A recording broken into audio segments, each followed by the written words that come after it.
irmãos, mais uma vez a paz do Senhor para todos. Amém?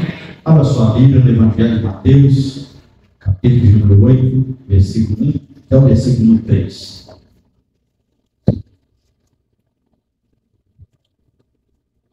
Evangelho segundo escreveu Mateus, capítulo 8, versículo 1 até o versículo número 3.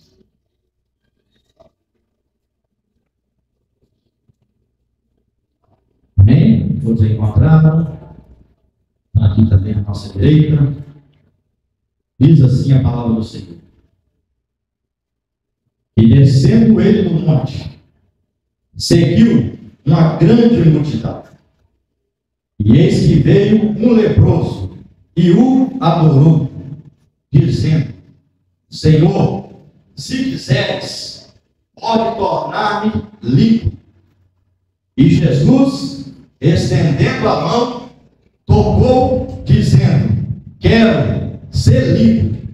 E logo ficou purificado da lepra. Amém? Graças a Deus. Meus queridos, vamos fazer mais uma oração, meus irmãos. Vamos fazer mais uma oração para que o Senhor possa encontrar nos nossos corações um ambiente propício para que a sua palavra seja uma bênção na sua vida.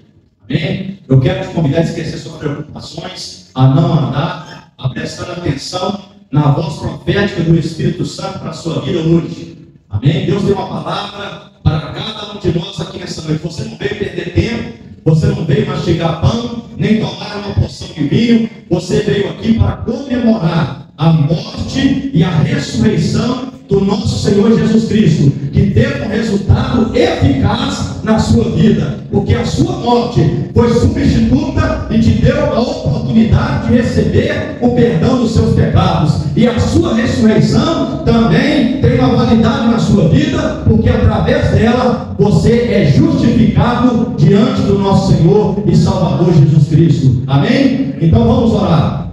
Pai Todo-Poderoso, nós queremos te agradecer por esta oportunidade, pelos louvores, por tudo que foi feito até aqui. Que o teu Espírito Santo tenha liberdade e venha repreender todo o mal, o ladrão da palavra, Senhor, aquilo que impede os teus filhos de ser abençoados. Que o Senhor tenha, meu Deus, liberdade de falar e confirmar essa mensagem na vida dos teus filhos, no nome de Jesus. Amém. Amém? Podem assentar, dando glória a Deus e prestar atenção na palavra do Senhor. Meus queridos, quando nós entramos no culto de ceia, irmãos, nós somos remetidos a lembrar do sacrifício de Jesus, do seu sofrimento. Nós somos lembrados que verdadeiramente Ele levou sobre si as nossas dores, o castigo que nos traz a paz estava sobre Ele, e pelas suas pisaduras e pelas suas feridas nós somos sarados. Nós temos a oportunidade de lembrar que isso foi um sacrifício substituto em favor da nossa vida, porque ali estava realmente o Cordeiro de Deus que tira o pecado do mundo e que traz uma oportunidade para as pessoas serem reconciliadas, ser ligadas novamente com Deus. Amém? Por que eu fiz essa introdução aqui? Porque eu li um texto aqui, irmãos, que fala de um leproso purificado. Um leproso purificado. E a lepra na Bíblia, ela tem o símbolo do pecado. A lepra, no seu contexto em geral, ela tem o símbolo do pecado. Então eu quero usar esse símbolo para trazer a nossa memória aqui hoje. Algumas pessoas na Bíblia que foi leproso. E através do trabalhar de Deus, nos ensina algo, tanto positivo, como também nos orienta a tomar algumas precauções para nós não cairmos nos erros dessas pessoas. Como crente remido pelo sangue do Senhor, como pessoas que foram agraciadas pelo sacrifício de Cristo, Deus quer que cada um de nós anda em novidade de vida e aprenda a te servir conforme as diretrizes da sua palavra. Não como eu quero, não como você quer. A gente sabe que tem sacrifício que as pessoas fazem, que são sacrifícios de povo, que são cultos que Deus não recebe, como o culto de Caim. um culto que é rejeitado por Deus. Existem muitas pessoas hoje, nas denominações em gerais. Nós precisamos aprender a oferecer um sacrifício puro, santo e racional a Deus, porque essa é a vontade do Senhor para a minha vida e para a sua vida que está aqui hoje. Então eu vou fazer aqui alguns exemplos, vou trazer aqui alguns exemplos de pessoas leprosas que nos ensinam algo, tanto positivo como negativo. Amém? Lembrando que a lepra é símbolo do pecado, tá? Então aqui, esse primeiro leproso aqui, nos ensina algo positivo.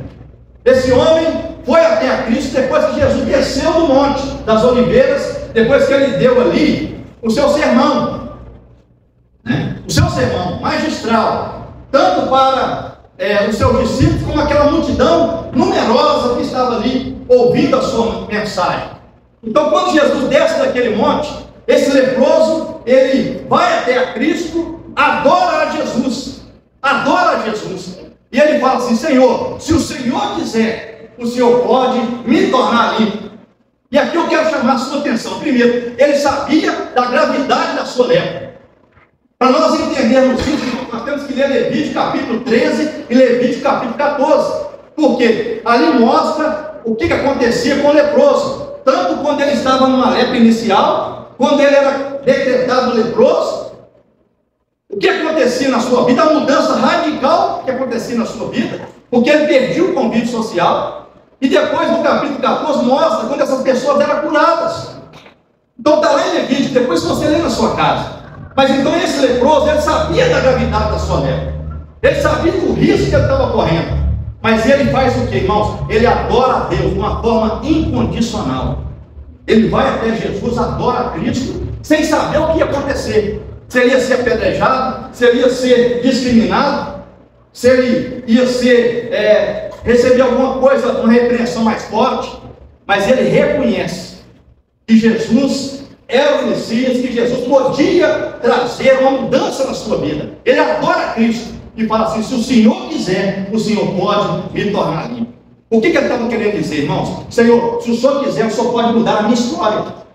A partir de uma palavra sua, a partir de um toque do Senhor, a minha vida vai mudar. A partir de hoje, a minha vida não vai ser mais de leproso. A minha vida vai ser uma pessoa que foi de uma forma maravilhosa do céu curado. E Jesus disse: eu quero ser limpo. E quando Jesus fala isso, irmão, aquele homem é curado. Aquele homem é curado. O que esse leproso representa para nós? Representa o pecador. Representa aquela pessoa que reconhece a gravidade do seu pecado, que levou Jesus a ser massacrado na cruz, que levou Jesus a ser moído, que levou Jesus a sofrer a ira do Império Romano, a ira da incredulidade, a traição daquele povo que ele tanto amou. Nos ensina isso, que o pecado, meus queridos, separa o homem de Deus, mas reconhece que só Jesus pode nos libertar, que só Jesus pode transformar a nossa vida. O primeiro ensinamento que esse leproso nos ensina é esse. E outra coisa que ele nos ensina, irmãos, a partir do momento que eu recebo a Cristo, que eu venho para a sua presença, eu adoro a Cristo, irmão, reconhecendo aquilo que ele fez na minha vida, por gratidão. Não porque eu quero ser curado, não porque alguém da minha família precisa, não porque eu preciso de uma porta aberta, não. Eu adoro ao Senhor por aquilo que ele é, incondicionalmente. Eu estou doente, eu adoro o Senhor. Eu estou desempregado, eu adoro o Senhor. Meu filho está fora da igreja, minha esposa está fora da igreja, o marido da pessoa está fora da igreja, mas ele vai adorar o Senhor, porque ele sabe quem é Jesus, porque ele sabe que Deus abriu o seu entendimento para compreender uma grande e eterna salvação. Então adora o Senhor incondicionalmente. Isso mostra que o modelo que Deus espera dos crentes. Mas só vai fazer isso quem recebe uma maturidade espiritual. Crente menino não entende isso. Crente mimado não entende isso. Somente crente amadurecido que pode adorar o Senhor como esse leproso, de uma forma incondicional. Então nós aprendemos aqui que esse exemplo é um exemplo positivo. É um exemplo maravilhoso. É um exemplo que traz aquela exortação que Paulo fala: olha, não recebais a graça de Deus em vão. Por quê? Porque a graça de Deus, irmão, deu para nós uma grande oportunidade de andarmos em novidade de vida, de vivermos debaixo da bênção do Senhor e sermos ajudados no tempo oportuno, que Deus quer fazer algo na nossa vida. Então eu tenho prazer, eu estou cansado, trabalhei a semana toda, mas eu vou na igreja porque eu reconheço a importância da congregação, eu reconheço a importância da comunhão, eu reconheço a importância de receber uma oração do meu pastor, eu reconheço a importância do irmão orar um pelo outro, porque aqui nós transferimos bênção um para o outro. O meu testemunho serve para edificar a fé do outro, o testemunho do irmão serve para edificar a minha fé, ainda que eu tenha liberdade de chegar até a Deus lá em casa, mas eu não desprezo a minha congregação, porque eu sei da oportunidade de ter a comunhão com a minha igreja e com os irmãos que congregam neste lugar, e fazer parte do corpo de Cristo. E principalmente com os dias da correria que nós vivemos hoje, nós temos que tomar cuidado para não priorizar as coisas erradas. Esse leproso nos ensina isso, como agradar a Deus, como priorizar o Senhor pela salvação. Alguém pode falar algum escândalo de alguém, mas eu não quero nem saber, porque o meu Cristo não escandaliza, o meu Cristo ele olha a sinceridade e retribui a cada um segundo a sua obra. Escândalo serve para mim tomar cuidado. Quem está servindo a Deus de verdade serve para mim de inspiração. E assim eu sei separar as coisas e não deixar esmorecer na minha caminhada com Jesus. Então esse leproso nos inspira isso. É um exemplo positivo que está dentro das diretrizes e da vontade de Deus para a sua igreja, com a maturidade, que nos leva, meus irmãos, a um nível superior, a um nível de maturidade. Outro exemplo na Bíblia de leproso, também que nós temos que aprendermos alguma coisa positiva, e algum cuidado que nós temos que ter. Está em 2 Reis, capítulo de número 5, versículo 1 até o versículo 19. Ali fala a história de Naamã. Um homem da Síria, não era de Israel. Naamã era um homem sírio, era um homem leproso, era um homem honrado pelo exército da Síria, até pelo rei da Síria. Mas porém, quando ele chegava na sua casa, tirava aquelas armaduras, ele se deparava com a sua lepra. E aquilo, meus irmãos, trazia a ele a sua realidade. Ou seja, Naamã, ele vivia de uma forma dissimulada. Ele vivia de uma forma mascarada. Perante o exército, perante as pessoas, olhavam para ele, tinha ele como um homem honrado, como um homem feliz, como um homem realizado. Mas quando ele chegava na sua casa, que ele se deparava diante da sua lepra, ele era um homem triste. Era um homem angustiado. Ele tinha vontade de ser liberto daquela lepra. Mas ele olhava para a situação. Ele não encontrava a solução na medicina. Ele não encontrava no Deus Rimon, que os sírios adoravam. Ele não encontrava a solução. Mas uma vez, o exército de Israel fez guerra com o exército da Síria. E ali uma menina foi levada cativa para a casa de Naamã. E ele colocou ela para ajudar a sua esposa. E um dia, essa menina observou que Naamã era um homem feliz. E ela disse assim para a sua senhora: olha, se o meu senhor estivesse diante do homem de Deus, que está em Samaria, ele o restauraria da sua lepra. Depois que a mulher de Naamã ouve essa mensagem, imediatamente ela vai até Naamã e conta para ele essa palavra. E Naamã, irmãos, sentiu a esperança, sentiu a inspiração para ser curado, para ter a sua vida mudada a partir daquela informação. E ele então vai até o rei da Síria, fala para ele o que aconteceu, e o rei escreve uma carta, achando que uma amizade entre Síria e Israel ia ali promover a cura para Naamã. Mas quando o rei de Israel recebe essa carta, ele rasga essa carta. Ele acha que o rei da Síria está buscando ocasião contra ele. Mas Eliseu fica sabendo disso e fala assim: olha, manda vir a mim e saberá que há profeta em Israel. E quando, meus queridos, Naamã chega até a casa de Eliseu, Eliseu nem vai receber Naamã. Ele manda um dos seus servos ir lá recepcionar Naamã, mas com uma mensagem de cura para ele. E fala para ele assim: olha, banha no Jordão 7 vezes e você ficará curado da sua lepra. Naamã, quando sai dali, ele está revoltado, porque ali as suas expectativas é frustrada, porque ele pensava que Eliseu ia sair, ia colocar a mão na sua cabeça, ia fazer uma oração para ele, e ele ia ficar curado da sua lepra. Mas não aconteceu isso.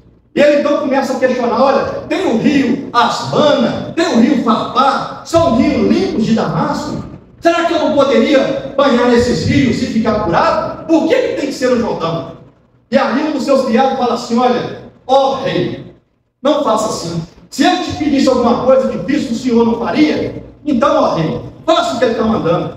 E Naamã então segue a orientação do profeta Eliseu, banha no rio Jordão 7 vezes, e no 7º mergulho a sua carne se torna limpa e ele fica purificado da sua lepra. Bendito é o nome do Senhor.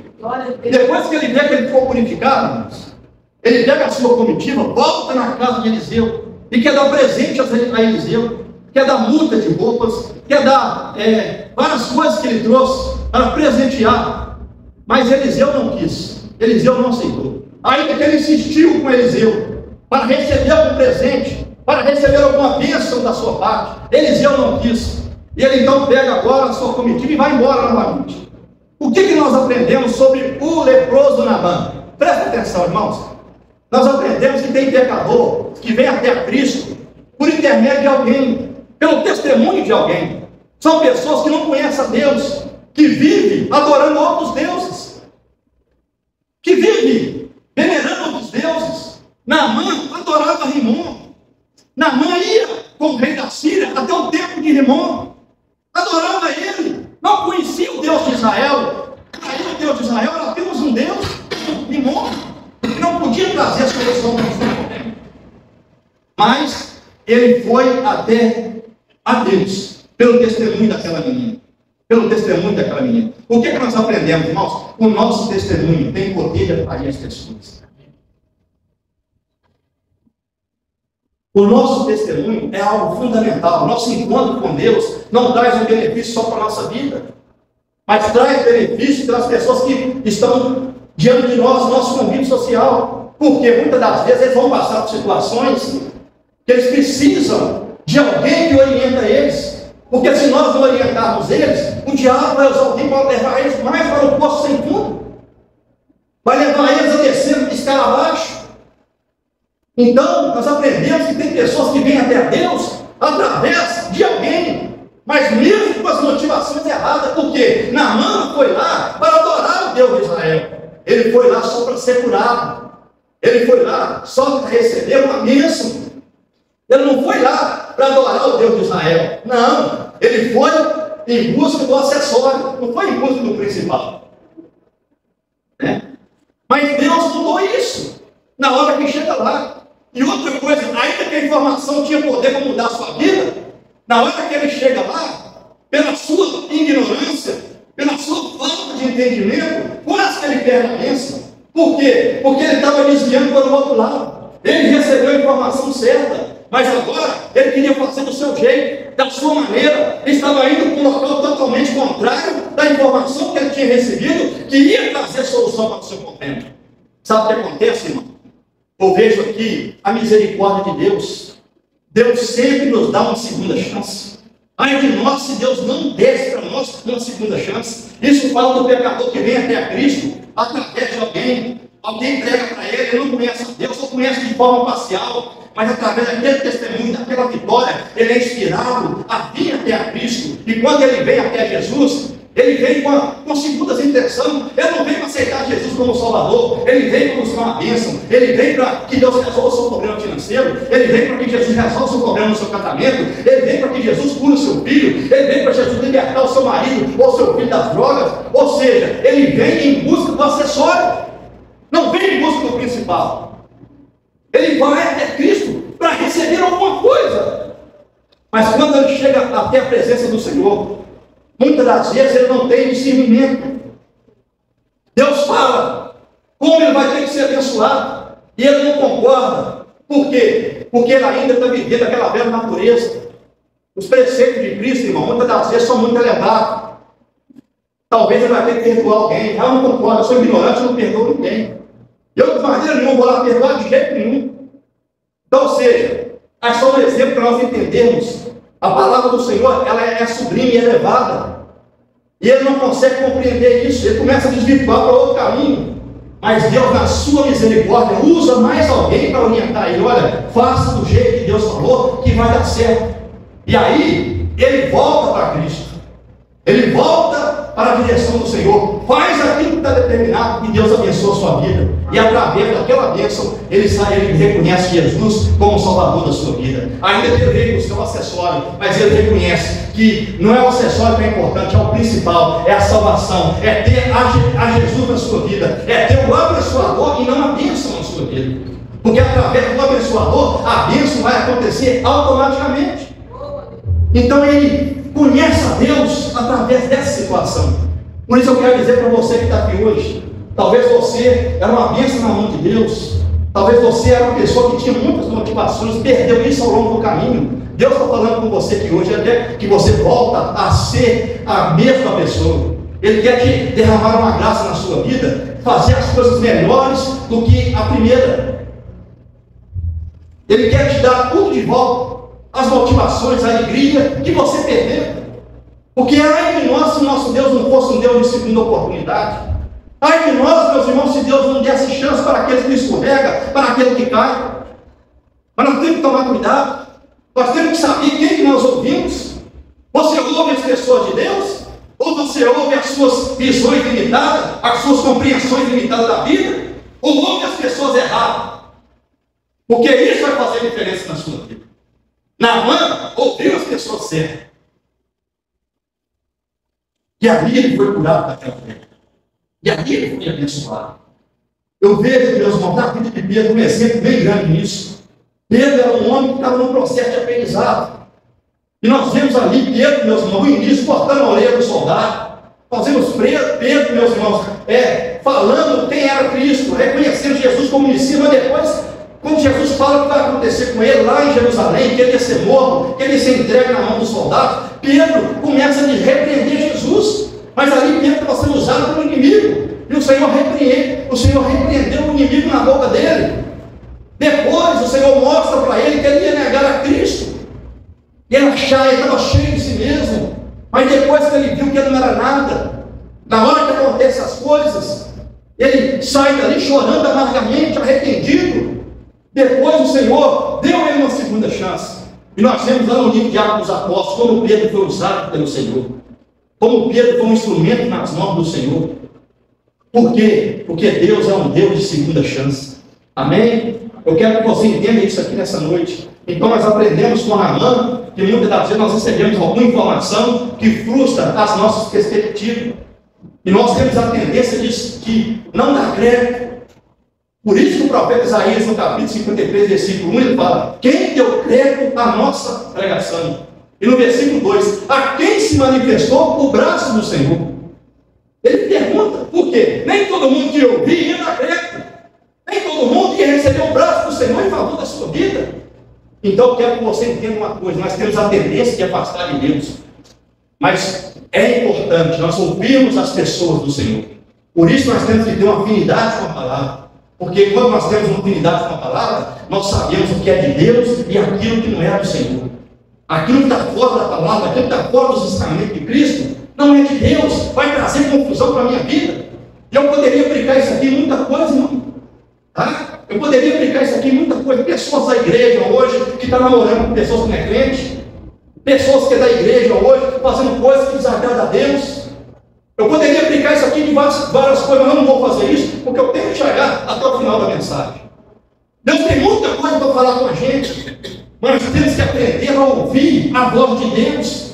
Nós temos a tendência de sair fora da direção de Deus. Mas o Senhor vai sempre nos dar uma oportunidade de voltarmos para a sua presença. Amém? Então toma cuidado com quem você ouve, quem está te instruindo, quem está te direcionando na vida.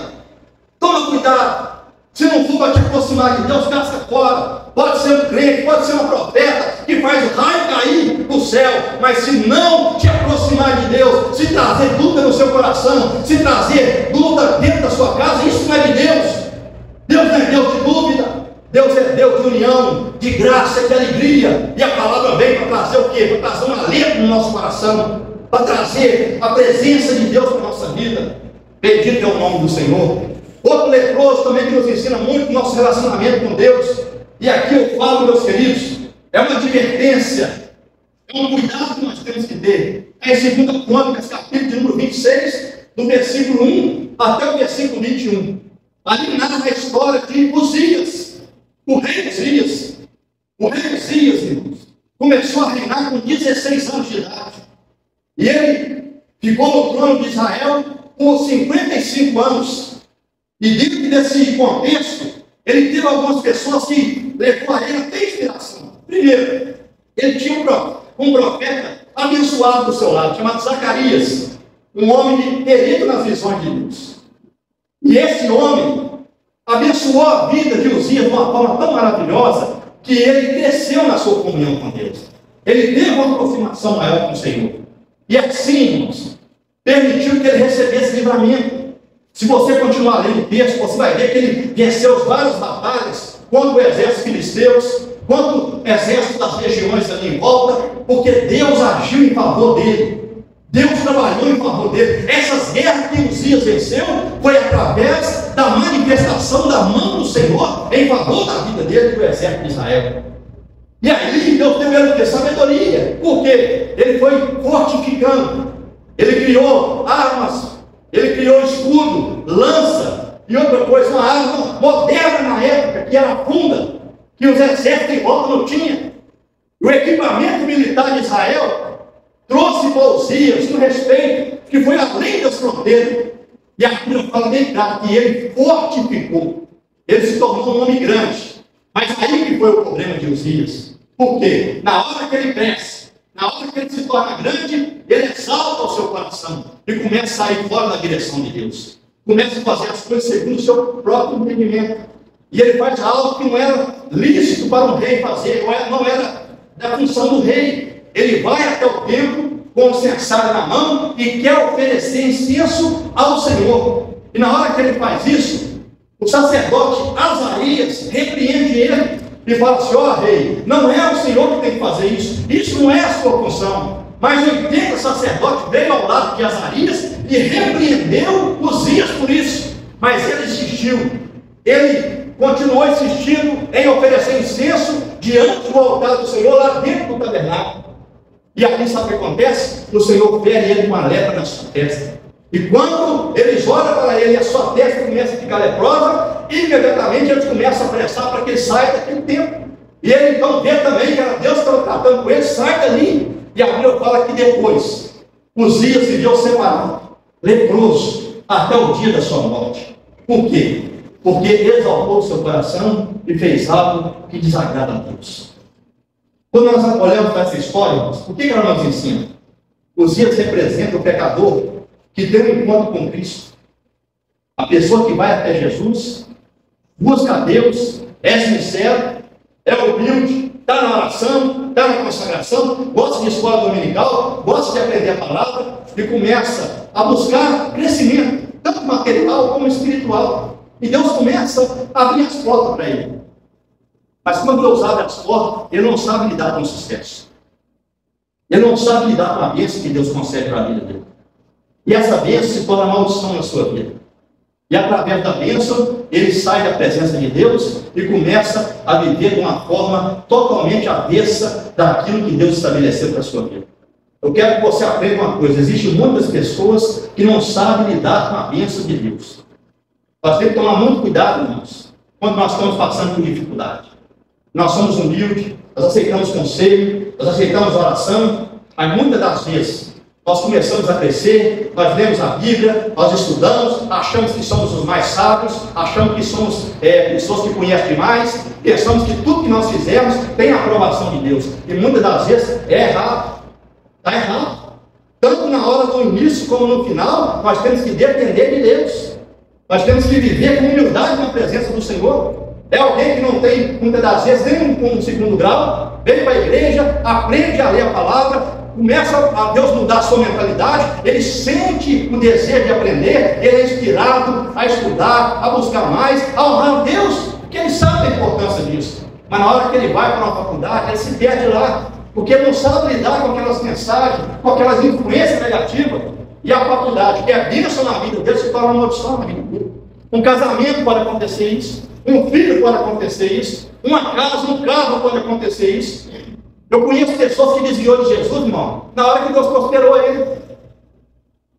E eu tive a infelicidade de ouvir ele dizer assim: olha, eu orei ao Senhor, eu sou diácono na minha igreja, e eu vejo lá os irmãos de idade querendo ir para a igreja, né? Eu não tenho um carro, orei a Deus para Deus me dar um carro. Deus me deu um carro zero. Sabe o que eu quero fazer com esse carro? Eu quero ir lá buscar os irmãos na sua casa para trazer para a igreja. Mas na hora que Deus abriu a porta, sabe o que ele fez? Estava traindo sua esposa, largou o seu casamento por causa de um carro, não soube lidar com a bênção que Deus deu para ele. Então nós temos que tomar muito cuidado com isso. E outra coisa, tá? Não quer dizer que eu sou abençoado, que eu cresci, e tudo que eu falar, Deus está aprovando. Deus está aprovando, não. Uzias cresceu, Uzias fez algo que exaltou o nome de Deus, o respeito dele, mas era para ele continuar mais humilde da presença de Deus, era para ele honrar mais o Senhor, mas ele quis fazer algo que não era da sua alçada, ele quis quebrar os limites de Deus. Tem hora que as pessoas fazem isso, e quando nós não respeitamos os limites que Deus coloca na minha vida e na sua vida, há prejuízo certo.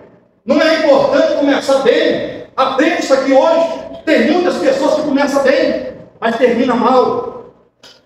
Eu vou dar um exemplo aqui para vocês verem, tá? Nós temos duas coisas que estão na evidência agora, tá? Eu vou trazer algo quente para vocês entenderem. Robinho e Daniel Alves. O que você lembra? Você lembra do título que ele ganhou? Você lembra das pedaladas dele? Não. Você lembra do que aconteceu agora, das condenações deles. Sabe por quê? Porque mancharam a sua história. Mancharam a sua história. Então toma cuidado. Tem erro que nós fazemos que traz um prejuízo muito grande para a nossa vida. Então não adianta você começar bem. Não adianta você dizer: ó, tem 30 anos que eu sou crente, tem 40 anos que eu sou crente. Mas será que você continua do mesmo jeito? Será que você tem a mesma devoção? Será que você tem a mesma sinceridade? É uma reflexão pessoal de cada um. Então nós temos que aprender uma coisa. A Bíblia nos diz, tá? Mateus 24, 13. Aquele que perseverar até o fim será salvo. É aquele que começa bem? É aquele que chegar até a metade? Não. É aquele que perseverar até o fim. Então, entenda uma coisa: nós temos uma carreira para caminhar. E nós temos que chegar até o final. Amém? Então, os erros nos ensinam isso. O cuidado com a bênção do Senhor. Sempre a depender de Deus. Tanto no momento inicial, como no momento de cresce. Como no momento que a gente cresce. Deus, irmãos, tem me mostrado. Eu tenho orado aqui para muitas pessoas da igreja. Presta atenção aqui. Deus vai levantar muitas pessoas dentro dessa igreja. Deus vai abrir muita porta aqui. Mas você tem que tomar cuidado para você ser humilde, para você honrar a Deus, para você não sair na direção do Senhor. Porque se você sair, a bênção vai ser a maldição na sua vida. Então, o maior cuidado que nós temos que ter é estar na direção de Deus, tanto no momento inicial, como no momento de crescimento. Eu falo isso que serve para mim também. Deus tem me colocado hoje numa posição que eu lido com muita gente importante. Mas eu tenho sempre pedido a Deus humildade. Para mim ter uma palavra de Deus, porque são pessoas importantes, são pessoas que têm até dinheiro, aquisição financeira, mas precisa de Cristo. São pessoas que estão vivendo uma vida miserável, precisam do norte de Deus. E eu falei isso para minha filha, falei assim: olha, minha filha, a coisa melhor que tem é você ser usado pelo Senhor, é você ter uma palavra do Senhor para o momento certo, para a pessoa certa, na direção certa. É isso que eu quero que você entenda hoje. Aonde você estiver no seu trabalho, aonde Deus te colocar, saiba que você é a boca de Deus ali naquele lugar. Na hora certa, abra a sua boca e deixe o Espírito Santo te usar. Mas toma cuidado.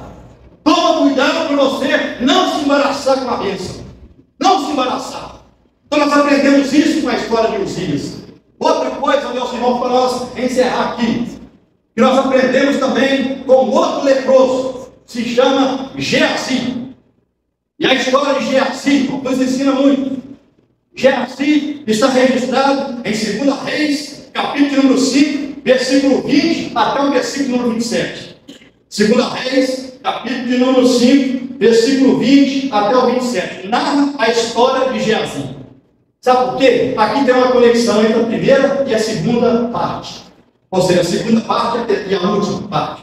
Por quê? Na hora que Naamã é curado, ele vai até a casa do profeta Eliseu. Ele vai oferecer presente ao profeta Eliseu. E ele não aceita. Ele não aceita. Ele não quer nada. Ele não quer que ele entenda que a bênção de Deus pode ser negociada, como ensina hoje a teologia da prosperidade. A bênção de Deus é de graça, é um favor imerecido de Deus na nossa vida. Tanto a salvação, como qualquer outras bênçãos que Deus nos dê. Mas Geazi ficou indignado por Deus sobre isso. Falou assim: olha, esse senhor trouxe tanto presente, trouxe burtas de roupa, trouxe prata, trouxe talentos, e eu não deixei esse homem embora, de jeito nenhum. Eliseu está ficando doido. Ele vai escondido, monta o seu cavalo e vai atrás de Naamã. E ele, quando Naamã olha, ele vê um homem vindo atrás dele do cavalo. Ele para e pergunta se está tudo bem. E Geazi fala: não, está tudo bem. Mas tem uma coisa: o meu Senhor me mandou vir até aqui. Chegaram ali alguns filhos dos profetas. E ele está precisando de algumas burtas de roupa, alguns talentos de prata. Imediatamente, Naamã mandou os seus criados para ele. Ele pediu um talento só. Mandou dar 2, mandou dar ele burta de roupa, mandou fazer aquilo tudo. Para você ter uma ideia, foi tanta coisa que ele ganhou ali, que ele teve que mandar os seus criados ir com ele internado em sua casa, guardar aquilo lá. Depois ele pega aquilo, guarda dentro da sua casa, achou que estava tudo tranquilo, foi lá para encontrar com Eliseu. E Eliseu falou para ele assim: Geazi, aonde o senhor foi? Ele falou assim: teu servo não foi em nenhum e nem outra parte. E Eliseu falou para ele assim: porventura não foi o meu espírito com você, quando você foi até Naamã? A lepra de Naamã vai ser sobre você e sobre a sua descendência. Presta atenção. A lepra de Naamã vai estar sobre você e sobre a sua descendência. E ele saiu da presença de Eliseu leproso e foi morar agora de forma separada, como acontecia com os leprosos na época. O que nós aprendemos com isso, irmão? Existem pessoas, irmãos, que não sabem lidar com as bênçãos de Deus, que querem ganhar lucro com as bênçãos de Deus. Isso aqui não aplica só ao pastor, não, irmãos. Ao obreiro fraudulento, não, tá? Porque muitas das vezes a pessoa pega a pessoa de forma parcial. Isso aqui serve para o obreiro fraudulento. Obreiro que ora, obreiro que profetiza, obreiro que realiza alguma cura e quer arrancar dinheiro do povo, quer fazer a troca com o povo, né? Os dons de Deus. Isso serve para os obreiros fraudulentos, mas também serve para nós aqui no nosso comportamento. A palavra de Deus, ela veio hoje de uma forma revelada do céu, de uma forma ampla, para nos colocar na direção do Espírito Santo. A palavra de Deus, ela serve de forma ampla. Por quê, irmãos? Geazi simboliza o pecador que vem para a igreja, ouve a mensagem, aprende o que é certo, mas quer andar na sua antiga vida. Quer ter pegadinho de estimação. Quer guardar na sua caixinha de Pandora pegadinho de estimação. Pessoas que não querem mudar. Pessoas que sabem que estão erradas, que ouvem a mensagem e não querem mudar. São pecadores contumazes. O que é um pecador contumaz? É um pecador rebelde. É um pecador consciente. E se nós fizermos o livro de Hebreus, irmãos, no capítulo 4, no capítulo 6, você vai lá e mostra para nós que depois que nós somos iluminados com a verdade, depois que nós recebemos a graça de Deus e começamos a pecar de uma forma voluntária, já não há mais uma expectativa de perdão, mas sim um pavor que vai nos devorando, porque sabe que vai ter juízo da parte de Deus. Os escritores de Deus falam sobre isso, de pecados conscientes que as pessoas cometem dentro da casa de Deus. Eu quero que você entenda uma coisa, irmãos, e aqui Deus vai falar forte com todos vocês. No segundo domingo de março, que dia que foi? Que dia que foi, irmãos? Segundo domingo de março, que dia que foi que eu falei? Me ajuda, meus irmãos. Que dia que eu falei? Segundo domingo de março. Eu participei de um evento, Interremo Nacional. Estou até fazendo parte desse grupo. Estou ajudando eles, porque eu vejo que é de Deus. Eu tinha uma concepção totalmente equivocada desse trabalho. Eu tinha a minha visão pessoal, tá? Mas algumas pessoas, amigos, pastores, sempre falam comigo: participa desse evento, vai ser bom para a sua vida. vai ser bom para você, vai ser bom para a sua igreja, vai ser bom para o seu ministério. E eu não, tá bom, eu vou, mas sempre empurrar na barriga. Aí chegou um amigo meu que foi, Deus fez um trabalho muito grande na vida dele, e ele ficou tão assim, empolgado, né? Ou seja, impactado, que você vai, mano. Me dê uma coisa, eu vou te abençoar. Eu vou pagar metade para você. Eu falei, Jesus, agora tem que ir. Agora tem que participar. Porque aí não tem jeito mais. O Maru vai me abençoar e eu não vou dar. Aí eu fui, presta atenção, eu fui para mim ficar isolado. 4 dias, só em oração, só em busca de louvor. Deus sabe que eu estava precisando disso. Porque nós que pregamos também temos nosso momento de fragilidade. Tem hora que as coisas vêm de uma forma volumosa na sua vida e quer te engolir. As ondas são muito fortes. E você começa a ficar fragilizado. Os dados inflamados do marido são muito fortes. E eu falei, eu estou precisando desse momento para mim, para sair fora de preocupação, de tudo, de telefone, né? Alguns irmãos até ficam preocupados, porque eu sempre mando uma mensagem de manhã para todo mundo, e 4 dias, né? Vocês lembram que vocês ficam 4 dias comunicados comigo aí, né? E alguns irmãos até ficam preocupados. Mandou mensagem para minha esposa, perguntou se estava tudo bem comigo. Mas eu fui para isso, para me tirar esse tempo de oração, para me ficar tranquilo. Mas chegou lá, irmãos, num determinado momento, eu não posso relatar o que acontece lá, porque a gente faz parte de confissão, tá? Só para quem vai. Só para quem vai, que a gente começa no final. Mas quem não vai, não podemos falar nada. É um pacto que você faz quando você participa. E Deus tratou na minha vida algo, irmãos, tremendo. Na sexta-feira, o Espírito Santo, através das coisas que aconteceu lá, me deu uma sacudida e falou assim: olha, você tem que pedir perdão para a sua família. Você tem que pedir perdão para a sua esposa. Você tem que pedir perdão aos seus filhos. Porque você é ignorante. Você não tem foco, você não tem paciência. Deus começou a trabalhar isso na minha vida. Toda hora que Deus falasse comigo, eu começava a chorar. Isso foi na sexta-feira. Agora você pensa, fiquei na sexta-feira desse jeito, fiquei no domingo, no sábado desse jeito, e no domingo desse jeito. Doido para chegar em casa, dar um abraço à minha esposa, dar um abraço para meus filhos, e consertar e fazer o conserto que Deus mandou. E quando eu cheguei em casa, irmãos, né? Estava lá a expectativa da família, porque esse evento envolve não só você, mas a sua família também. E lá estava a expectativa que Deus tinha trabalhado também na minha casa. E quando eu cheguei, meu filho estava dormindo, mandei acordar ele, falei, chama ele lá. Ele até me assustado, ele até me dormindo ainda. E eu cheguei e pedi perdão à minha família. Porque eu deixei a minha ignorância lá. Eu deixei a minha falta de paciência lá. Graças a Deus, Deus está fazendo uma obra dentro da minha casa. Meu casamento a partir dali é outra coisa. Meu relacionamento com meus filhos é outra coisa. Não tem um grito da minha casa mais. Não que eu era meu pai, não quero que vocês entendam isso, tá? Aqui a minha esposa tem que levantar ali e me repreender perto de vocês, porque eu não sou hipócrita. Eu falo, eu vivo o que eu prego. Mas eu fiz um conselho. Falei assim: olha, eu quero pedir a vocês perdão pela minha ignorância, pela minha falta de paciência. E tem hora que é uma coisinha pequenininha, se eu já levo lá em cima e começo, tem que ser do meu jeito, e começo, isso vai machucando a esposa, os filhos.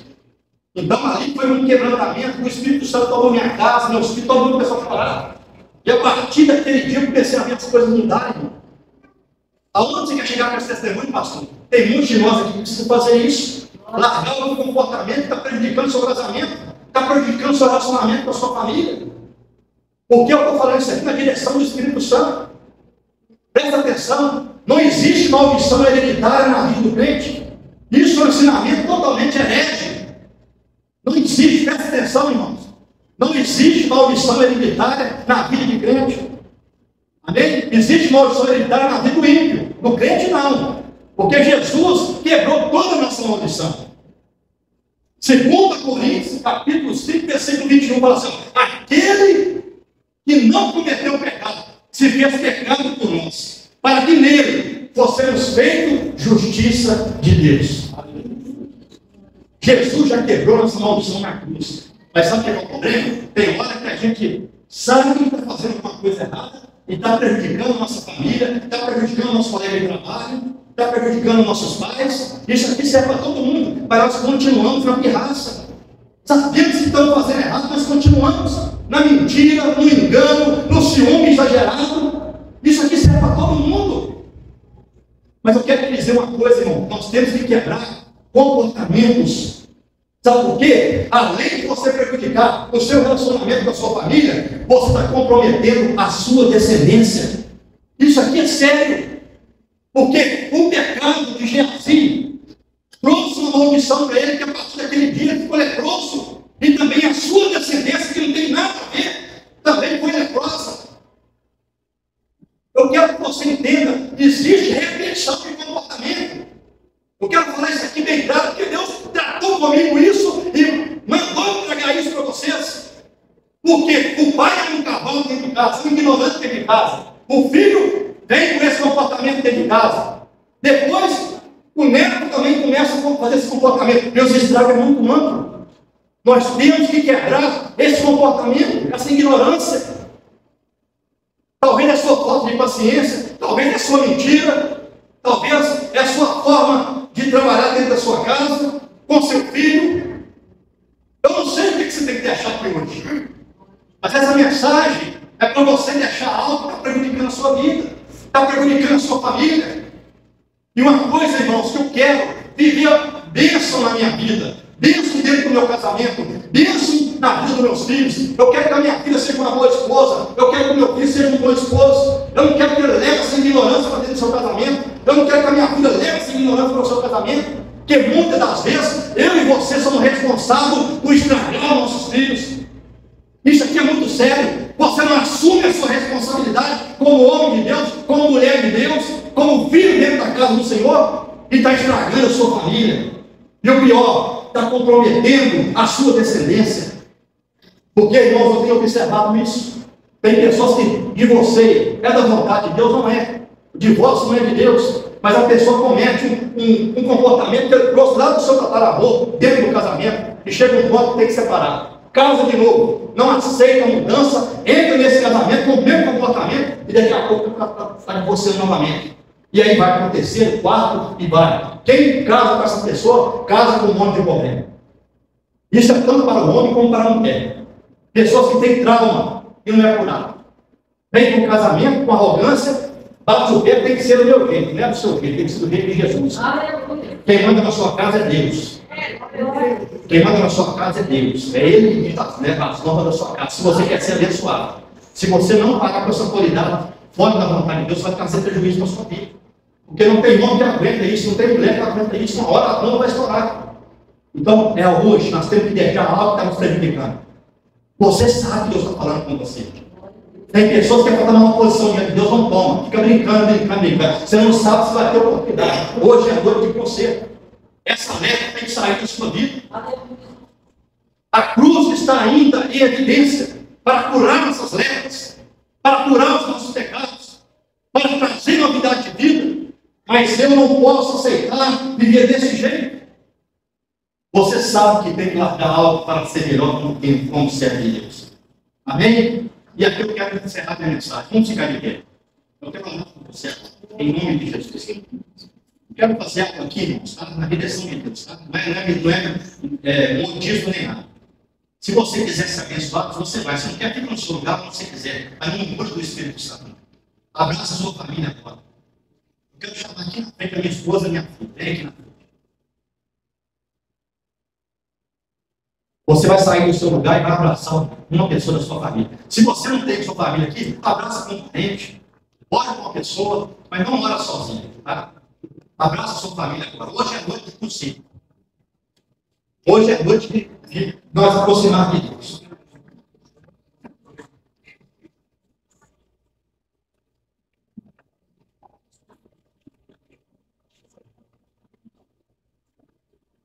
Ora com alguém, não deixe ninguém sozinho. Vamos orar. Ora com alguém agora. Hoje é noite de conselho. Hoje o Espírito Santo quer tratar forte com nossas vidas. Porque Deus quer nos abençoar. Deus quer que nós deixemos tudo que não agrada a Ele. Tudo que nos impede de ser melhor como servo e serva de Deus. Hoje tem que cair por terra. A sua vida vai ser diferente. Larga tudo no altar agora. A sua ignorância, a sua falta de paciência, a sua dissimulação. Joga por terra agora em nome de Jesus. E palavra, oh Espírito Santo, meu Deus, todo poder. Todo-Poderoso, eu quero te agradecer, Senhor, por esta oportunidade. Eu quero pedir ao Senhor, ó Pai, que vai agora, Senhor, ao encontro de cada família, de cada irmão que está aqui, de cada irmã, de cada filho. Meu Deus, o Senhor sabe como nós estamos na Tua presença. O Senhor é um Deus, meu Pai, de misericórdia, um Deus de amor. Meu Deus, eu quero abençoar, meu Deus, a minha família, a minha filha, meu filho, a minha esposa, Senhor. Meu Deus, a minha vida, a vida dos meus irmãos, dos pastores, dos presbíteros desta igreja, dos diáconos, diaconisas, cooperadores, membros e congregados. Cada um que está aqui nessa noite, meu Pai, que precisa largar algo que está prejudicando a vida dele, dela, aquilo que não te aprova, Senhor, aquilo que não é da sua vontade, venha cair por terra. Nós deixamos nesta noite no teu altar, e que a cruz do Senhor que sara, cura e liberta, ela possa brilhar na nossa vida, no nosso testemunho, meu Pai. Meu Deus, em nome de Jesus, Senhor, eu quero, meu Pai, louvar o Teu nome. Eu quero, Senhor, engrandecer o Teu nome e pedir ao Teu Espírito Santo, abraça com cada um agora, que caia o temor do Senhor no nosso coração, ó Pai, e o Senhor venha fazer algo grande, em nome de Jesus. Churicanta alabaxéia, riandalabai, ripalabacanta alabaxéia. Seja cheio do Espírito Santo agora, abra sua boca, receba o batismo com o Espírito Santo, receba o renovo de Deus agora.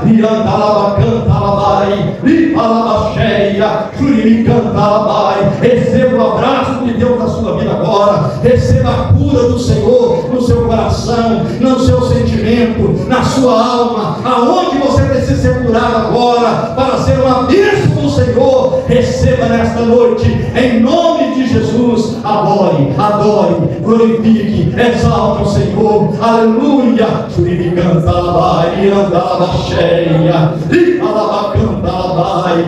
Aleluia. Louvado seja o teu nome, Pai. Muito obrigado, Senhor. Muito obrigado.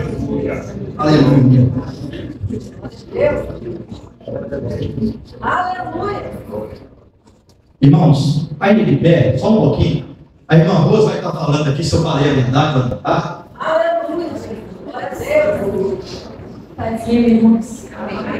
É verdade, sim. Depois que ele foi desse trabalho, ele voltou totalmente transformado. Deus fez uma obra muito grande na vida dele lá, na nossa família, no nosso lar, tá? E, assim, eu peço a Deus, né, que continue abençoando e abençoando também e, assim, incentivando também os irmãos, né, a participar desse trabalho também, que é uma bênção. E Deus faz grandes coisas, não só com ele que foi, e as esposas também, a gente que ficou em casa também, a gente praticamente passou com ele o que ele passou lá, né? Foi uma experiência muito gratificante, foi muito abençoado, foi bênção demais e assim, ele voltou mesmo transformado, viu? Ele mudou muito, muito, muito mesmo, e só tenho que agradecer a Deus pela vitória no meu lar. Em nome de Jesus.